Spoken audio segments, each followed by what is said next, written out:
हमने एसएचएम की इक्वेशन पढ़ी। क्या इक्वेशन पढ़ी भाई हमने एसएचएम की?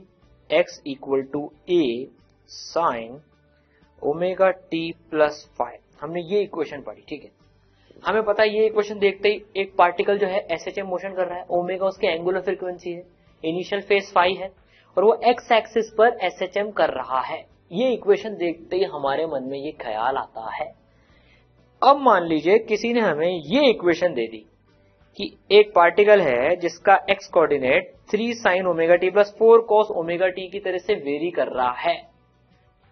अब वो हमसे पूछ रहा है कि भाई बताओ क्या ये मोशन एसएचएम है क्या?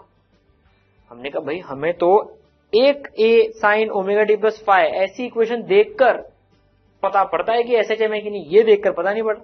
और यहाँ तो कॉस भी आ रहा है, चलो पहले कॉस को साइन में कन्वर्ट कर लेते हैं। Cos omega T will be sine omega T plus pi by 2। ठीक है, अब यहाँ दो साइन की टर्म्स जुड़ रही हैं, हमें तो एक साइन की टर्म पता है।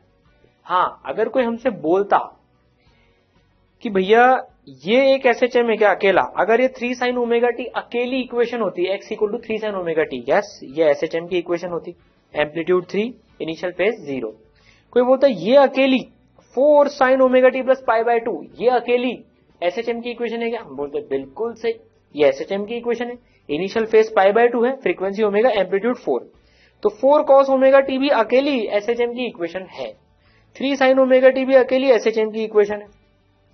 अब ये दो एसएचएम की इक्वेशन को जोड़ दिया तो क्या वो भी एसएचएम की इक्वेशन बनी क्या? अब जरा इसको एनालिसिस करते हैं। क्या ये x equal to 3 sine omega T plus 4 sine omega T plus pi by 2, ये जो दो एसएचएम का कॉम्बिनेशन हो रहा है x पर एक ही लाइन पर, क्या ये भी एसएचएम ही है क्या? दो एसएचएम का कॉम्बिनेशन का मतलब क्या है समझते हैं। देखो, तो अब हम दो एसएचएम का कंपोजिशन देखते हैं। भाई दो एसएचएम अभी एक लाइन पे ही देख रहे हैं, ठीक है ना। दो एसएचएम मतलब कहने का मतलब क्या है, मान लीजिए एक पार्टिकल है, ठीक है ना, उसके ऊपर एक फोर्स लग रही है F1 जो उसको एसएचएम करा रही है। मान लीजिए स्प्रिंग है, ये जो फोर्स लगा रही है F1 हमने नाम दे दिया, वेरिएबल फोर्स है, एसएचएम करा रही है एक्स एक्सिस के अलाउंग, ठीक है। और इसकी जो इक्वेशन बन रही है F1 equal to minus k x1, ठीक है। इसका जो फोर्स कांस्टेंट है वो k है, ठीक है। और जो x1 की जो आ जाएगी, x1 कोऑर्डिनेट जो पार्टिकल का है, x1 जो पार्टिकल का डिस्प्लेसमेंट बोल देते हैं हम इसको मीन पोजीशन से, वो है a1 sine omega T plus 5 omega frequency है, a1 एम्पलीट्यूड का ये फोर्स इसको एसएचएम करा रही, इनिशियल फेज है 5, ठीक है। m मास का पार्टिकल है मान लीजिए, ठीक। अब मान लीजिए इसी पार्टिकल को, सेम पार्टिकल को एक दूसरी फोर्स अलग से लग रही है, कोई इंडिपेंडेंटली अलग से F2 लगकर एसएचएम करा रही है, सेम k का, मान लीजिए सेम फोर्स कांस्टेंट है k, ठीक है। तो F2 is equal to minus के x2, तो x2 जो कोऑर्डिनेट डिस्प्लेसमेंट हो जाएगा मीन पोजीशन से, वो हो जाएगा a2 sine omega T plus 5, ठीक है। ये इंडिपेंडेंट लग रही है, F2 अलग से लग रही है, F1 ये अलग से लग रही थी तो x1 उसका डिस्प्लेसमेंट था, F2 जब लग रही थी तो x2 उसका डिस्प्लेसमेंट था। अब मान लीजिए ये दोनों फोर्सेस एक साथ पार्टिकल पे लगने लग गई, मान लीजिए दोनों फोर्सेस एक साथ लगने लग गई, F1 एंड F2।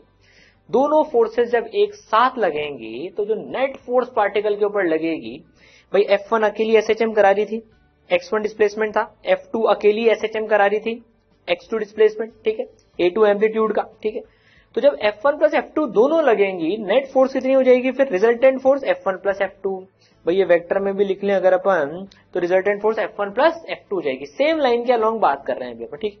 F1 की वैल्यू डाल देते हैं माइनस के x1, F2 की वैल्यू डाल देते हैं माइनस के x2, तो क्या हो जाएगा, F resultant is equal to minus k x1 plus x2, ठीक है, माइनस के x1 माइनस के x2, तो minus k x1 plus x2 आ गया, ठीक।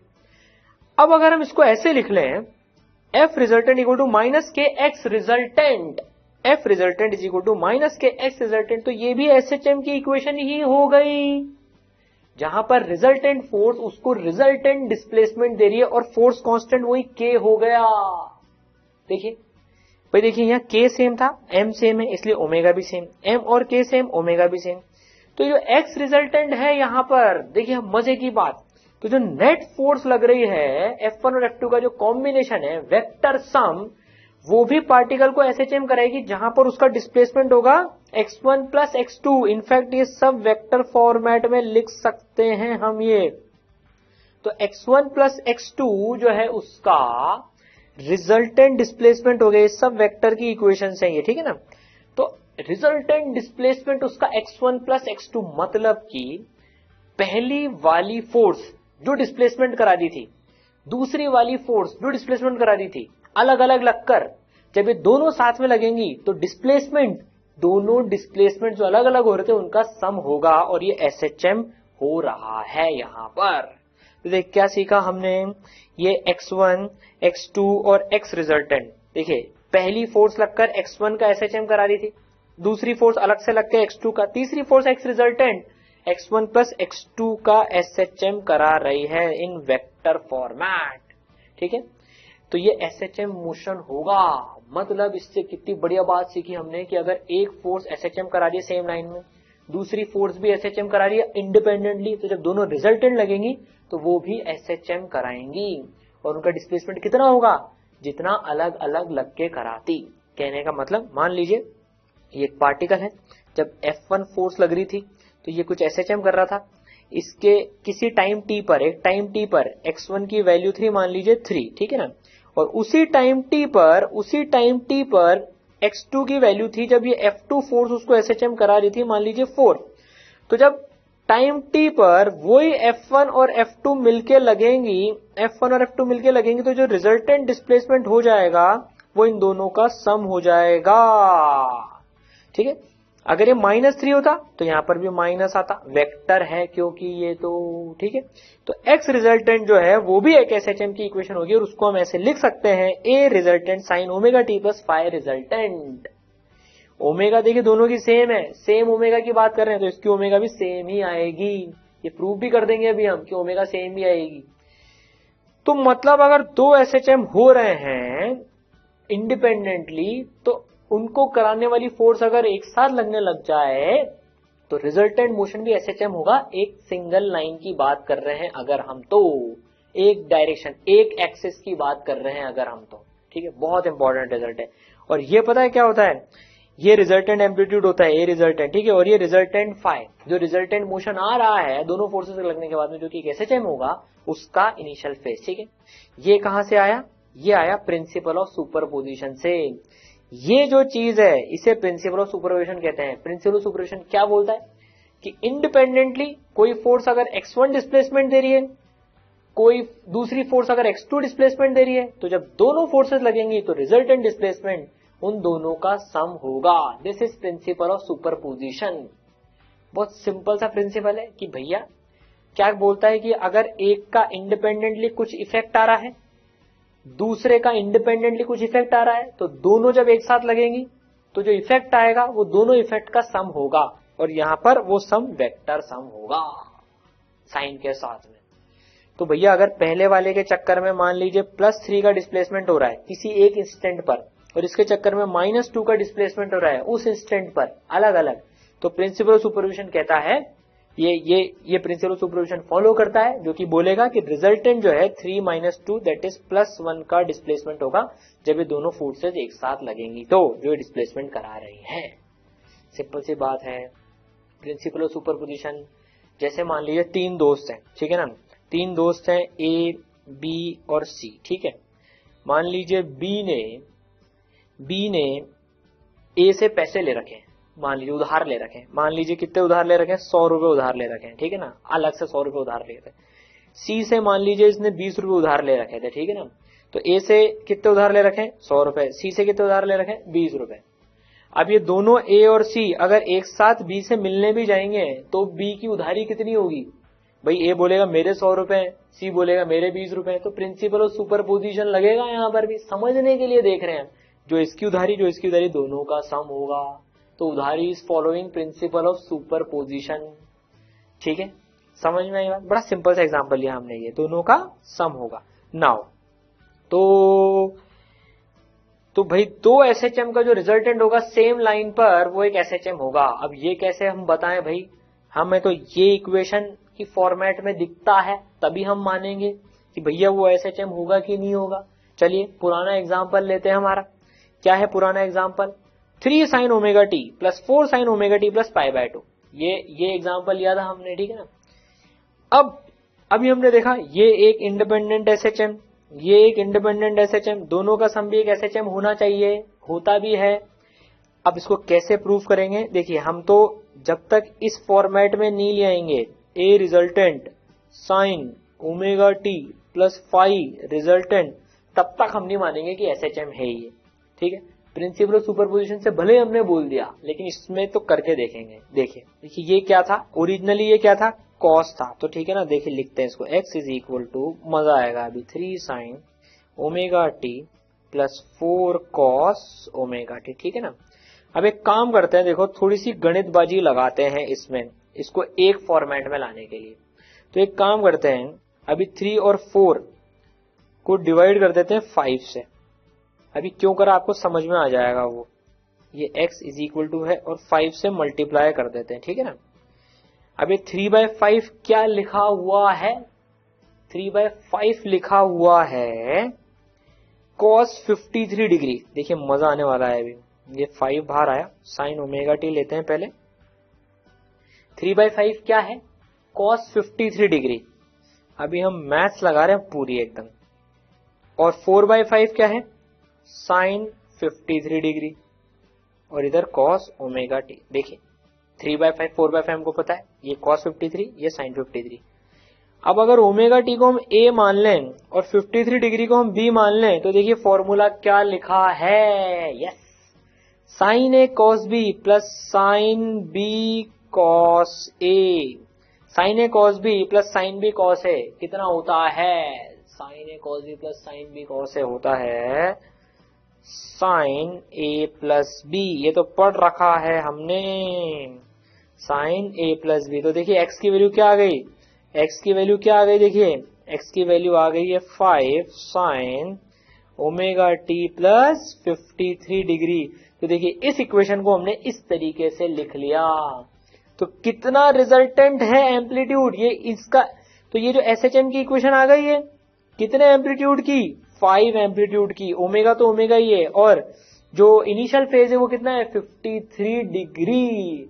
मतलब ये एक एसएचएम की इक्वेशन है जिसका एम्पलीट्यूड है 5, ओमेगा है ओमेगा, और इनिशियल फेज है 53 डिग्री। समझ में आई बात। देखो बेसिकली हमको क्या सीखना है कि जो इक्वेशन थी और इसका जो सम करके जो ये चीज आई, इसको इस फॉर्मेट में कैसे लेके आना है। भाई हमें ये तो पता पड़ गया, ये दोनों का सम इंडिविजुअल एसएचएम है, सेम एक्सिस पे हो रहा है, एक्स एक्सिस पर ही, तो एसएचएम होगा। अब सीखने ये बात है कि यार ये यहां से यहां तक कैसे पहुंचा जाए। तो देखिए इसके लिए एक तरीका होता है, एक तो अब मैथ्स देख लिया हमने, लेकिन इससे बेटर तरीका देखते हैं। भाई ये मैथ्स लगा सकते हैं हम, पर ठीक है इंटरेस्टिंग है मैथ्स भी, पर कई बार हो सकता है लगे नहीं लगे, 2 से ज्यादा टर्म्स आ जाए, फिर क्या करेंगे। तो देखिए इसके लिए बहुत इंटरेस्टिंग तरीका होता है वेक्टर मेथड। क्या करते हैं उसमें, बड़ा ध्यान से देखिएगा। देखिए हमें यहां से यहां पहुंचना है। देखिए तो बेसिकली ये 2 टर्म्स का सम लिख रहा है, ठीक है। देखिए ओमेगा टी सबसे छोटा एंगल है, ये हमने सबसे छोटा एंगल लिया, ओमेगा टी ले लेते हैं चलो अपन। तो ओमेगा टी का बेस लाइन ले लीजिए, बेसिकली एक एंगल को रिप्रेजेंट कर रही है ये लाइन, ठीक है ना, ओमेगा टी। नाउ तो ये इसका एम्पलीट्यूड कितना है 3, तो हम एक 3 का वेक्टर बना देंगे। देखिए हम एक 3 का वेक्टर बना देंगे, हमने एक 3 का वेक्टर बना दिया, 3 का वेक्टर बना दिया। तो ओमेगा टी ये बेस लाइन है, बेसिकली ये वेक्टर इस बेस लाइन पे लाई कर रहा है, मतलब इसका एंगल ओमेगा टी है, ठीक है ना। अब देखिए ये दूसरा वेक्टर लिखने जा रहे हैं हम, इसमें एडिशन हो रहा है, 4 एम्पलीट्यूड है, मतलब उसका उस वेक्टर का मैग्नीट्यूड हो गया 4, और उसका एंगल कितना है ओमेगा टी प्लस π/2, मतलब इस लाइन से इस रेफरेंस से वो π/2 ज्यादा है, प्लस हो रहा है। अब हम एक काम करते हैं, एंगल में एंटी क्लॉकवाइज या क्लॉकवाइज होता है, अब हम एक काम करते हैं एंटी क्लॉकवाइज को पॉजिटिव ले लेते हैं, मतलब इस बेस वेक्टर से यहां से स्टार्ट करेंगे। अब हम बेस वेक्टर से 4 का वेक्टर है, ओमेगा टी फेस से कितना आगे π/2, तो इस वाली फेस से π/2 एंटी क्लॉकवाइज घूम जाएंगे। भाई ओमेगा टी का है, तो ओमेगा टी प्लस π/2 का फेज होगा, ये होगा। सो दिस इज नाउ 4 का वेक्टर। बस यही 2 साइन के टर्म्स है, दोनों याद रखना है कि साइन में होने चाहिए, दोनों सेम उसमें होने चाहिए। ये साइन है तो साइन में होने चाहिए सारे टर्म्स, ठीक है। सबसे पहले क्या करा, ओमेगा टी की बेस लाइन बना दी, उसमें 3 का वेक्टर बना दिया हमने। अब ये वेक्टर हमने देखा कितना आगे है, पाई बाय 2 आगे है ओमेगा टी से, तो पाई बाय 2 एंगल घुमा दिया इसको एंटी क्लॉकवाइज में, ठीक है। तो पाई बाय 2 एंगल घुमा दिया। बस अब इनका रिजल्टेंट देखते हैं अपन, इनका रिजल्टेंट देखते हैं। देखिए इनका रिजल्टेंट क्या आएगा, देखिए 3 और 4 का, अब ये वेक्टर रिजल्टेंट है जो हमने वेक्टर में पढ़ा ना, इन दोनों वेक्टर का सम ये वेक्टर आएगा। ये देखिए ये एंगल 90 डिग्री है तो ये एंगल भी 90 डिग्री हो गया, तो 3 और 4 का इसका मैग्नीट्यूड कितना आ गया 5, ठीक है। ये 4 ये 3 तो ये एंगल कितना आ गया 53 डिग्री। तो देखिए जो रिजल्टेंट आया वो कितने मैग्नीट्यूड का आ गया 5 का आ गया। तो अब इसको वापस इक्वेशन में लिखते हैं, इसको वापस इक्वेशन में लिखेंगे तो 5 साइन का चल रहा है मामला तो साइन, ठीक है। अब देखिए ये जो वेक्टर है ये बेस लाइन से, जो बेस लाइन है उससे कितना एंगल आगे है, एंटी क्लॉकवाइज में 53 डिग्री आगे है, एंटी क्लॉकवाइज में 53 आगे है। तो इसका फेज कितना हो गया देखें तो, अगर इसका फेज हो गया ओमेगा टी प्लस 53 डिग्री। देखिए ओमेगा टी प्लस 53 डिग्री। तो इस तरीके से वेक्टर एडिशन से भी हम इन इक्वेशंस का जो ये टर्म्स है इनका सम कर सकते हैं। समझ में आई बात।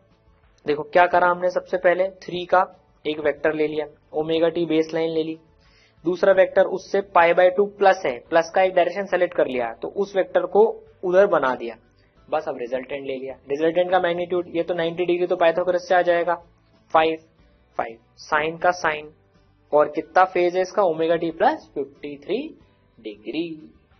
समझ में आई बात। चलिए अब जनरल देख लेते हैं। मान लीजिए ये है आप a1 sine omega T plus a2 sine omega T plus 5। क्या करेंगे, सबसे पहले एक बेस लाइन बनाते हैं ओमेगा टी की। तो भैया चलिए एक बेस लाइन बना दी ओमेगा टी की, ठीक है। नाउ कितना मैग्नीट्यूड है, कितना एम्पलीट्यूड है a1, तो हमने एक स्टार्टिंग में a1 का वेक्टर बना दिया, दिस इज लाइक a1 का वेक्टर। दूसरा वेक्टर a2 का, फाई एंगल ज्यादा है, वही एंटी क्लॉकवाइज को पॉजिटिव ले लेते हैं। तो यहां से एक वेक्टर बनाएंगे a2 मैग्नीट्यूड का, क्योंकि ओमेगा टी से फाई ज्यादा है। बस अब इनका रिजल्टेंट क्या होगा, अब इनका रिजल्टेंट ये हो जाएगा, now this will B A resultant. कितना होगा, वेक्टर से जोड़ना जानते हैं हम इसको। देखिए तो इसको हम लिख देंगे A resultant sine omega T plus 5 resultant, and omega T plus 5 resultant मतलब ये ओमेगा टी का बेस और उससे ये 5 रिजल्टेंट ज्यादा, ठीक है। अब ये ए रिजल्टेंट कितना होगा, वेक्टर में हम पढ़ चुके हैं parallelogram rule, triangle rule, a1 square plus a2 square plus 2a1 a2 cos 5, angle between vector is 5। तो देखिए A resultant is equal to under root of a1 square plus a2 square plus 2a1 a2 cos 5। और ये 5 resultant कितना हो जाएगा, ये भी हम कैलकुलेट कर चुके हैं, this will B a2 sin 5 a1 plus a2 cos 5। तो tan 5 resultant a2 sin 5 upon a1 plus a2 cos 5 standard vector वाला रिजल्ट है। समझ में आई बात। तो वेक्टर मेथड से ये टर्म्स बनाकर हम एक टर्म ला सकते हैं। चलिए प्रैक्टिस करते हैं इसकी, मजा आएगा। देखिए मान लीजिए 3 टर्म आ गए, 3 sine omega T plus 4 sine omega T plus pi by 2 plus 3 sine omega T plus पाई। अब 3 टर्म आ गए, घबराने की जरूरत नहीं, 10 टर्म हो तो भी कर सकते हैं हम। देखिए सबसे पहले ओमेगा टी की बेसलाइन बना लेते हैं। ओमेगा टी की बेसलाइन होगी, पहला वेक्टर कितने का है 3 का है, तो 3 का पहला वेक्टर बना लिया। दूसरा वेक्टर 4, उससे एंटी क्लॉकवाइज में कितना आगे है पाई बाय 2, तो यहां से एंटी क्लॉकवाइज में ये 90 डिग्री ज्यादा बना लिया, ठीक है। चलिए 4 मैग्नीट्यूड का। अब ये क्या है, तीसरा वेक्टर 3 मैग्नीट्यूड का है, ओमेगा टी प्लस पाई। अब देखिए ओमेगा टी से पाई ज्यादा, ओमेगा टी से पाई ज्यादा मतलब कि अब यहां से बनाएंगे तीसरा, जहां से दूसरा खत्म हो रहा है वहां से तीसरा वेक्टर बनाएंगे। इसका फेस क्या था omega T plus pi by 2, इससे कितना और ज्यादा, देखिए हमें ओमेगा टी प्लस पाई तक पहुंचना है, तो omega T plus pi by 2 से कितना और ज्यादा पाई बाय 2। एंटी क्लॉकवाइज को पॉजिटिव ले रखा है, तो एंटी क्लॉकवाइज घूमेंगे तो देखिए ये आ जाएगा, ये इस लाइन से एंटी क्लॉकवाइज 90 डिग्री और घूम गए, तो इसका फेज आ गया ओमेगा टी प्लस पाई। देखिए ये ओमेगा टी का फेज, ये ओमेगा टी प्लस पाई का उसके बिल्कुल अपोजिट। तो इनका रिजल्टेंट क्या होगा, इनिशियल पॉइंट से एंड पॉइंट ज्वाइन कर देते हैं, ये 3 और ये 3 कैंसिल, तो ये 4 का रिजल्टेंट आ गया। 4 का रिजल्टेंट आ गया देखिए, ठीक है। और वो कितना आया 90 आया, इससे देखिए ज्यादा 90 आया, तो क्या होगा, ए रिजल्टेंट 4, तो x की वैल्यू इन तीनों का सम कितना हो जाएगा, इन तीनों का सम कितना हो जाएगा, ये आया 4 साइन, ये कितना फेज π/2 ज्यादा ओमेगा टी से, मतलब ओमेगा टी प्लस π/2, इन तीनों का सम 4 साइन ओमेगा टी प्लस π/2 आ रहा है। ये हमने वेक्टर से करके देखा, बाकी ये तो ऐसे भी दिख रहा है, हमने तो वेक्टर की प्रैक्टिस करने के लिए देखा। अरे भैया ये वाला term 3 sine omega T plus pi is -3 sine omega T, 3 sine omega T plus pi -3 sine omega T तो है, तो ये टर्म और ये टर्म तो कट ही गया, तो यही तो बचा और यही आ रहा है। वेक्टर मेथड की प्रैक्टिस कर ली हमने ये, ठीक है। चलिए अब थोड़ा सा और चैलेंज बढ़ाते। मान लीजिए हमें ये 3 टर्म्स गिवन है, अब क्या ये एसएचएम है क्या? यस, 3 एसएचएम का सम भी एसएचएम होगा, सेम लाइन में हो रहे हैं। बनाइए इसका पहले वेक्टर डायग्राम बना के इसको A resultant sine omega T plus phi resultant के फॉर्मेट में लिखिए। चलिए ट्राई कीजिए।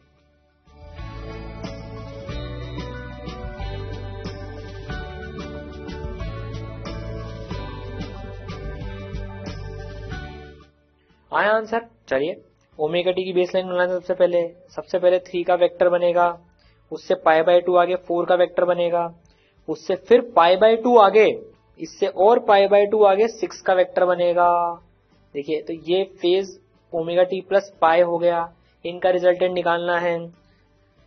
तो अब रिजल्टेंट क्या होगा, यहां से लेकर यहां तक ज्वाइन कर देंगे। देखिए दिस इज ए रिजल्टेंट। अब ये इसकी लेंथ निकाल लें, कैसे निकालेंगे, ये 3 ये 4।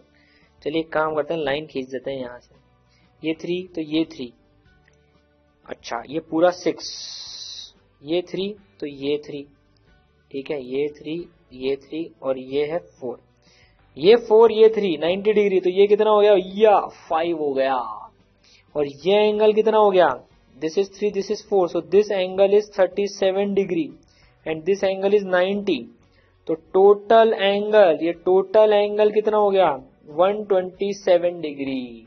तो देखिए एक्स रिजल्टेंट ये कितना आ जाएगा, this will be equal to कितना है, amplitude 5 sine omega T plus कितना आगे है, ओमेगा टी से एंटी क्लॉकवाइज डायरेक्शन में ही है, 127 डिग्री।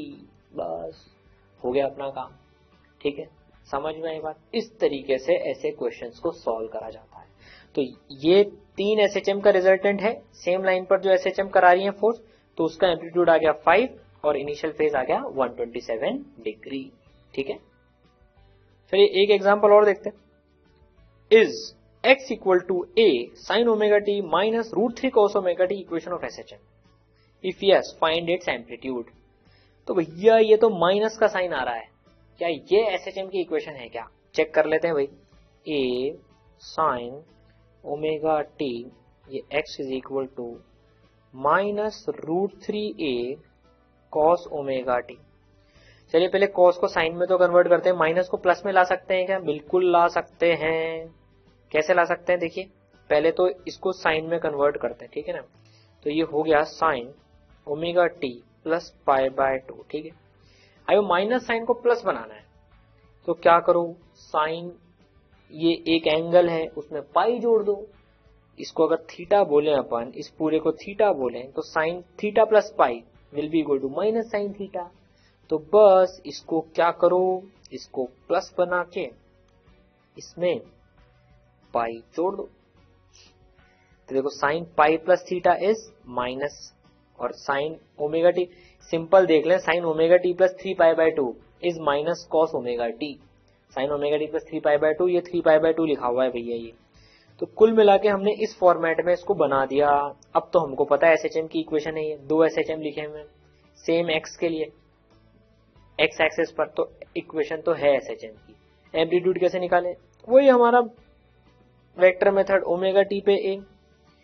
अब √3a का वेक्टर ओमेगा टी प्लस 3π/2 पर प्लस 3π/2 पर, तो यहां से 3π/2 एंगल घूम कर, ये तो 180 प्लस 270, इतना एंगल घूम कर यहां वेक्टर आएगा अगर हम एंटी क्लॉकवाइज को पॉजिटिव लें तो। सो √3 ए का ये √3a का ये वेक्टर आया, ठीक है ना, ये √3a का वेक्टर आया, तो बस ये उसका रिजल्टेंट हो जाएगा।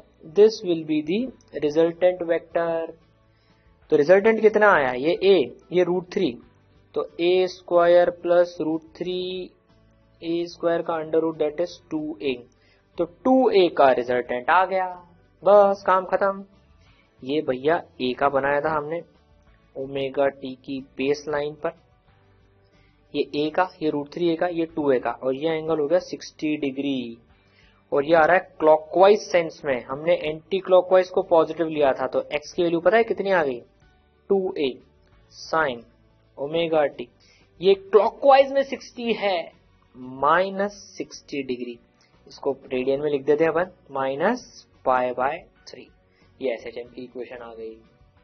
सर ये माइनस आ रहा है, हमको तो फेस पॉजिटिव में चाहिए, कोई बात नहीं, +2π कर दो इसमें, तो भी एक ही बात होगी, ओमेगा टी -π/3 +2π जोड़ने से कोई फर्क तो पड़ता ही नहीं, ये पॉजिटिव में आ जाएगा, दैट इज +5π/3। तो इनिशियल फेज हो गया 5π/3 और एम्पलीट्यूड हो गया 2a। समझ में आई बात? इस तरीके से सॉल्व करी जाती है ऐसे क्वेश्चंस को, ठीक है। अभी देखिए हमने जो SHM देखे, दो SHM जो हो रहे थे जिनका कंपोजिशन भी एक SHM था, वो दोनों SHM एक ही एक्सिस के अलोंग हो रहे थे, ठीक है ना, एक ही लाइन के अलोंग। लेकिन क्या अगर ये दो SHM म्यूचुअली परपेंडिकुलर डायरेक्शन में हो, मतलब मान लीजिए एक x एक्सिस के अलोंग एक फोर्स SHM करा रही है, एक y एक्सिस के अलोंग एक फोर्स SHM करा रही है, अलग अलग, एक बार x में लग रही है फोर्स तो वो x का SHM करा रही है, फिर एक दूसरी फोर्स y में लग रही है, y में SHM करा रही है। अगर अभी दोनों फोर्स साथ में लगने लग जाएं तो क्या मोशन होगा, वो एनालिसिस करते हैं जरा, मजेदार। तो मान लीजिए एक फोर्स है जो कि x एक्सिस में पार्टिकल को SHM करा रही है a1 sin ओमेगा t से, ठीक है ना, और एक दूसरी फोर्स है जो अलग से सेम पार्टिकल को a2 sin omega t plus five से y कोऑर्डिनेट उसका चेंज कर रही है इस रेट से, और एक अलग फोर्स x कोऑर्डिनेट जो चेंज कर रही थी वो a1 sin ओमेगा t। अब मान लीजिए दोनों फोर्स साथ में लगने लग जाएं, F1 फोर्स ये करा रही थी भैया, Fx फोर्स ये करा रही थी, और Fy फोर्स ये करा रही थी, ठीक है ना, ये वाला मोशन। अब ये दोनों साथ में लगने लग जाएं तो जो रिजल्टेंट डिस्प्लेसमेंट होगा, जो रिजल्टेंट होगा that will be x plus y, x vector plus y vector. x का कोऑर्डिनेट और y का कोऑर्डिनेट जो है वो एक प्लेन में मोशन कराएंगे। तो Fx फोर्स x एक्सिस के अलोंग मोशन करा रही थी SHM, Fy फोर्स y के अलोंग करा रही थी। अब Fx प्लस Fy फोर्स मिलकर भाई Fx प्लस Fy फोर्स मिलकर पार्टिकल को XY प्लेन में मोशन कराएंगी। अब वो मोशन कैसा होगा देखते हैं जरा, जब दोनों साथ में लगेंगे, बड़ा इंटरेस्टिंग है। इसमें दो स्प्रिंग्स लेके देखने वाले हैं अभी अपन कि एक्चुअल में मोशन कैसा होगा जब दो स्प्रिंग एक एक्स में करा रही है और एक वाई में करा रही है, तो किस तरीके से मोशन कराएगी देखते हैं। देखो ठीक है, तो क्या देखा हमने भाई, तो x a1 sin omega T and y a2 sin omega T plus five. ठीक है, अब कुछ केसेस लेते हैं इसमें, अपन सारे केसेस कवर करेंगे इसमें, अपन एक एक करके लेते हैं। मान लीजिए कि भाई फाई की वैल्यू 0 है, सपोज कीजिए फाई 0 है, ठीक है, तो x कोऑर्डिनेट पार्टिकल का किस रेट से चेंज होगा, a1 sin omega t, y coordinate किस रेट से चेंज होगा, a2 sin ओमेगा टी।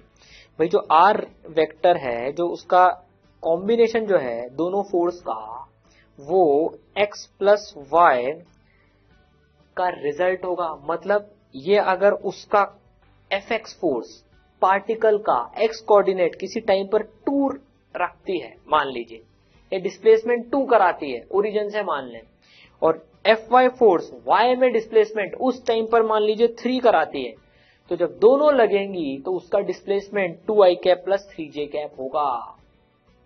ठीक है, ये है प्रिंसिपल ऑफ सुपरपोजिशन। तो देखिए पार्टिकल का x कोऑर्डिनेट गवर्न है a1 sin ओमेगा टी से, y कोऑर्डिनेट है a2 sin ओमेगा टी। ये एक तरह से पैरामेट्रिक फॉर्म में दे रखी है इक्वेशन, मैथ सारी है इसमें, लेकिन क्या t को एलिमिनेट करके x और y में रिलेशन निकाल सकते हैं क्या, जिससे हम ग्राफ बना पाए, पाथ बना पाए, इक्वेशन और ट्रेजेक्ट्री निकाल सकते हैं क्या? बिल्कुल, ये तो सिंपल सा ही है। डिवाइड कर देंगे, तो देखिए x by y will be equal to a1 by a2। तो y कितना आ जाएगा, a2 bye a1 into x, y जो आ जाएगा a2 x बाय a1 आ जाएगा। तो a2 और a1 तो कांस्टेंट है, तो y is directly proportional to x। ये किस कर्व की इक्वेशन लिखी हुई है भैया, y equal to mx, y equal to mx plus c तो सुना है, y इक्वल टू mx भी सुना है, स्ट्रेट लाइन की इक्वेशन लिखी है। तो ये पार्टिकल जिसका x coordinate a1 sin omega t से वेरी कर रहा है, y coordinate a2 sin omega t से कर रहा है, वो xy प्लेन पे एक स्ट्रेट लाइन में जा रहा होगा जिसकी स्लोप होगी a2 बाय a1, और स्लोप पॉजिटिव है क्योंकि a2 पॉजिटिव है, a1 पॉजिटिव है। तो ये पार्टिकल जो है ऐसे मोशन कर रहा होगा, इधर इधर इधर इधर, कैसे चल रहा होगा देखते हैं जरा। अभी देखना, ये पार्टिकल इस लाइन के अलोंग मोशन कर रहा होगा। अब इसको प्रैक्टिकली देख लेते हैं। तो मान लीजिए भाई x a1 sin omega t a2 sin omega t है y, ठीक है, एक पार्टिकल है, x में जो फोर्स लग रही थी वो उसको कुछ हम स्प्रिंग मान लेते हैं, इस पार्टिकल को ये स्प्रिंग x एक्सिस में मोशन करा रही है, ठीक है ना, ये इसका x coordinate a1 sin omega t की तरह से वेरी करा रही है। तो ये इसको कुछ ऐसा SHM करा रही है। देखिए इनिशियली जीरो फेज से स्टार्ट हो रही है, इनिशियल फेज जीरो है, तो यहाँ से पार्टिकल स्टार्ट करेगा, आगे जाएगा पीछे, ये स्प्रिंग इसको ऐसे ऐसे ऐसे ऐसे ऑसिलेट कराएगी। तो इसका x coordinate a1 sin omega t की तरह से वेरी होगा, a1 के एम्पलीट्यूड से कराएगी इसको, ठीक है। अब मान लीजिए एक दूसरी स्प्रिंग होती इंडिपेंडेंट, एक दूसरी स्प्रिंग होती जो कि इसको y में SHM कराती, और वो इसका y coordinate a2 sin omega t की तरह से वेरी करा रही है। इनिशियल फेज है जीरो देखिए, और ये a2 का एम्पलीट्यूड हो गया। तो ये स्प्रिंग इसको ऐसे ऐसे ऐसे ऐसे अलग से मोशन कराती, जब ये खुद अकेली स्प्रिंग होती तो ये इसका y कोऑर्डिनेट इस तरीके से चेंज करती, और जो पहले वाली स्प्रिंग थी वो उसका x कोऑर्डिनेट इस तरीके से चेंज करती। अब दोनों का रिजल्टेंट लगाते हैं। अब जो है दोनों फोर्सेस, दोनों स्प्रिंग लग गई अब एक साथ। अब दोनों जैसे बिहेव इंडिपेंडेंटली कर रही थी वैसे अब इसके साथ में बर्ताव करेंगी। ये इसको x में धक्का देती रहेगी, ये इसको y में धक्का देती रहेगी। x a1 sin omega t, y a2 sin omega t। तो देखिए जो रिजल्टेंट मोशन होगा वो कैसा होगा, गौर से देखना, आपको समझ में आएगा कैसे इसका मोशन स्ट्रेट लाइन होगा। देखिए कुछ इस तरीके का मोशन हमने मैथमेटिकली देखा था, स्ट्रेट लाइन में मूव करेगा। तो देखिए स्प्रिंग कैसे कराएंगी, ये स्प्रिंग इसको कुछ इस तरीके से कराएंगी। ये देखिए ये x वाली स्प्रिंग ने इसको x में मोशन करा दिया, y ने y में मोशन करा दिया। देखिए किस तरीके से मोशन हुआ इसका कुछ इस तरीके से मोशन हो, देखिए स्ट्रेट लाइन में मोशन हो रहा है। x वाली अपनी फोर्स लगा रही है, y वाली अपनी फोर्स लगा रही है। देखिए वापस देखिए, x वाली इलोंगेट, फिर कंप्रेस, फिर वापस नेचुरल लेंथ पे, y वाली भी उसी तरीके से। तो देखिए रिजल्टेंट मोशन एक स्ट्रेट लाइन में हुआ, वो हमने मैथमेटिकली निकाल भी लिया। कैसे निकाला, इसको डिवाइड करके, t एलिमिनेट करके, ठीक है। फील आई कैसे दो SHM कराने वाली फोर्सेस कंबाइन हो जाए तो वो ऐसा मोशन करा रही है। अब बताइए क्या ये SHM है, क्या ये जो मोशन हो रहा है ये SHM है क्या? एग्जाम्पल से देख लेते हैं। देखो एक एग्जाम्पल लेते हैं, x equal to 4 sine omega t i cap and y equal to 3 sine omega t j cap, phi 0 है। देखिए ठीक है, तो आर रिजल्टेंट जो इन दोनों का सम होगा वो हो जाएगा 4 I cap plus 3 J cap sine omega T. Yes, और जब इसका हम ग्राफ देखेंगे ना तो ये इस लाइन में मोशन कर रहा है। This is equation of SHM। देखिए साइन ओमेगा टी और ये 4 आई प्लस 3 जे कैप, इसका मैग्नीट्यूड कितना होता है 5। तो देखिए ये 4 आई कैप मतलब ये जो x में मोशन करा रही होगी इसको, वो 4 एम्पलीट्यूड का करा रही है, और जो y में करा रही थी वो 3 का करा रही थी। तो दोनों मिलकर इसको इस लाइन के अलोंग मोशन कराएंगी, और कितने एम्पलीट्यूड का, 5 एम्पलीट्यूड का। ठीक है, तो ये 5 एम्पलीट्यूड का इस तरीके से मोशन करेगा और वो SHM मोशन होगा। ये इधर इधर इधर इधर इधर इधर, क्योंकि साइन ओमेगा टी का टर्म आ रहा है। ठीक है, so this is SHM of amplitude 5 and along 4 I cap plus 3 J cap इस डायरेक्शन में। ठीक है, 4 I cap plus 3 J cap by 5, अगर कोई यूनिट वेक्टर निकालने के लिए बोल दे तो। ठीक है, चलिए हमने फाई 0 का केस लिया। अब फाई और भी वैल्यू हो सकती है फाई की, मान लीजिए फाई की वैल्यू है पाई, तो फाई की वैल्यू पाई है तो एक्स की value a1 sine omega T, Y की value -a2 sine omega T, -a2 sine omega T. अब हमको टी एलिमिनेट करना है, डिवाइड कर दीजिए, कोई टेंशन नहीं है। तो कितना आ जाएगा, x by y is equal to a1 by a2 का माइनस, तो y की वैल्यू कितनी हो जाएगी, x a2 बाय a1 का negative, x a2 bye a1 का नेगेटिव। अब ये भी y इक्वल टू mx की फॉर्मेट में है, बस इसकी स्लोप नेगेटिव है, तो ये जब फाई की वैल्यू पाई होगी तो भी वो स्ट्रेट लाइन में ही मोशन करेगा और वो स्ट्रेट लाइन कुछ नेगेटिव स्लोप की आएगी, -a2 बाय a1 की, ठीक है, जिसमें उसका जो x में जो हो रहा है मोशन, x में जो हो रहा है वो a1 एम्पलीट्यूड का हो रहा है और y में जो मोशन हो रहा है वो a2 एम्पलीट्यूड का हो रहा है, बस, ठीक है। तो अब ये दोनों स्प्रिंग मिलकर इसको ऐसे ऐसे ऐसे ऐसे ऐसे मोशन कराएंगे और ये SHM होगा, ये SHM होगा, ठीक है। चलिए भाई, बहुत अच्छी बात। अब मान लीजिए अगर फाई की वैल्यू पाई बाय 2 है, 0 देख ली, पाई देख ली, पाई बाय 2 है, तो x की वैल्यू कितनी हो जाएगी, a1 sine omega t, y की वैल्यू कितनी हो जाएगी, a2 sine omega T plus pi by 2 which is equal to a2 cos omega T. अब इससे हमें इक्वेशन ऑफ ट्रेजेक्टरी निकालनी है। अब टी कैसे एलिमिनेट करें, देखिए हम धीरे धीरे धीरे काफी अच्छी चीजें पढ़ते जा रहे हैं, मजेदार। अब हमें x और y में रिश्तेदारी निकालनी है बिना t के, t हटाना है। कैसे करें कैसे करें कैसे करें कैसे करें, देखो तो sine square plus cos square, sine square theta plus cos square theta 1 होता है, तो देखो x by a1 will be sine omega T, इसका square plus y by a2 का स्क्वायर इज इक्वल टू 1। तो क्या इक्वेशन है, x square by a1 square plus y square by a2 square equal to 1। ये किसका graph है, x square by a square plus y square by b square equal to 1, ellipse. तो particle अब elliptical motion कर रहा है, particle अब elliptical motion कर रहा है। दोनों स्प्रिंग जब उनका जो y में मोशन कर रही थी उसका फेस पाई बाय 2 आगे था, तो ये दोनों स्प्रिंग मिलके उसको इलिप्स में घुमा रही हैं, इलिप्स में घुमा रही है उसको ये, ठीक है, जिसमें कि x का जो एम्पलीट्यूड है दैट इज a1 और y का जो है वो a2 है। ये इलिप्टिकल मोशन हो रहा है अगर फाई की वैल्यू पाई बाय 2 है तो, ठीक है। तो 0 देख लिया, पाई देख लिया, पाई बाय 2 देख लिया, ठीक है ना। अब अगर इनके अलावा कुछ वैल्यू हो तो, ना 0 हो, ना पाई बाय 2 हो, ना पाई हो, जनरल बात करें तो भी पता है मोशन क्या होता है, इलिप्टिकल ही होता है। और वो कैसा होता है, कुछ इस तरीके का होता है, वो कुछ इस तरीके का, ठीक है, जहां पर ये स्क्वायर एक रेक्टेंगल में बंद होता है और इसकी वैल्यू a2 है और इसकी वैल्यू a1 है।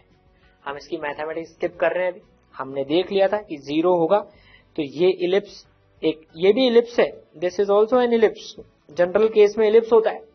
तो हमने देखा था जब 0 थी तो ये इलिप्स एक स्ट्रेट लाइन बन रहा था, जब पाई थी तो ये इलिप्स इस तरह की स्ट्रेट लाइन बन रहा था, और जब पाई बाय 2 थी तो ये इलिप्स कुछ ऐसा इलिप्स बन रहा था, ठीक है। तो ये जो इलिप्स है वो फाई की वैल्यू 0, पाई बाय 2 और पाई के अलावा कुछ इस तरीके का इलिप्स बनता है, ठीक है। तो इस तरीके का मोशन होता है, समझ में आई बात। तो क्या देखा हमने कि तो SHM का कॉम्बिनेशन स्ट्रेट लाइन में होता है तब तो वो SHM होता है, और अगर म्यूचुअली परपेंडिकुलर डायरेक्शन में होता है तो डिपेंडिंग ऑन क्या फाई है अलग अलग उसकी ट्रेजेक्टरी होती है, ठीक है।